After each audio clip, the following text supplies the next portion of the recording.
Selamun aleyküm abi. Başı yumur mu amca? Yumur. İçi, daşı, pil, sos, köpür. Bir gelecek. Kim mi yerini yuvarsam? İki manat yuvuk koyuyorum. Eme? İki manat. Kim arattı? Olma. Ağam bir kim aradı? Oy kovar mı? Yala içi iki manat reklam hayda kres kolaydı. Bak. Pula ulmasıyla kenay buna 5 manat da var ya bununla ya. Oğlandan. Ava ya. Ay Allah Allah. Bu lokal ha. Gabarita tuturan. Bol. Ağam 2 manat yumur değil mi? İki manat. Bol. Bol. 2 manat yumur.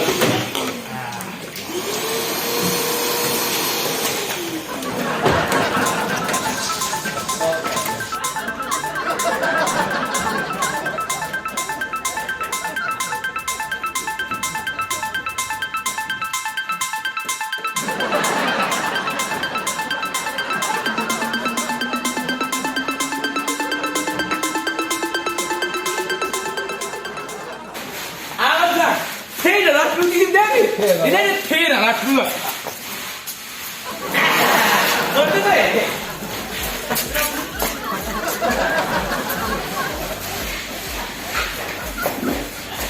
Gel.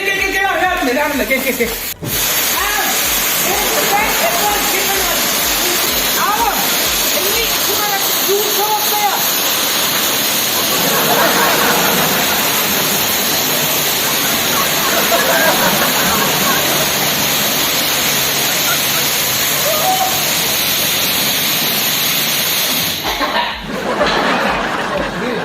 Yani kadar bir şey şaşırttın mı? Cesur sağda. Ağam, en tek mi tıfır mı? Ferdi mi?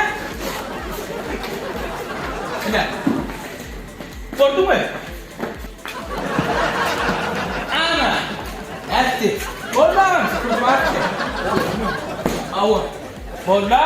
2 manat tuttum. Yine 2 manat tuttum. Yük verdim sana. Kollarına. Git yine. Dur şu.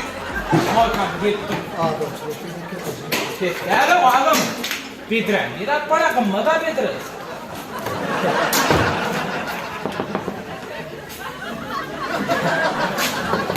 Git duralım. Karışa. Ola. Haralan. Kim anlattı? Git dur.